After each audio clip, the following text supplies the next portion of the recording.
US. Oh my gosh, fun, Dream.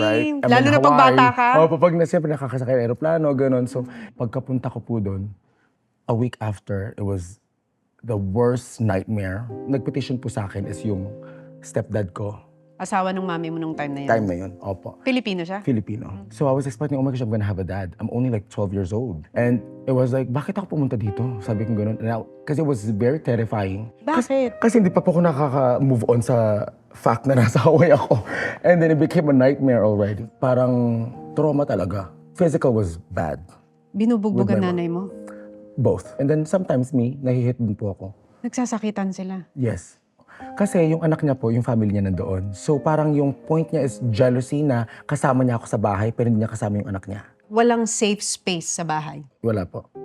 So paano ka? Nag-adjust at 12? 2 days after, nag-school na po ako. Like, I went to school right away. Yun na lang ang escape.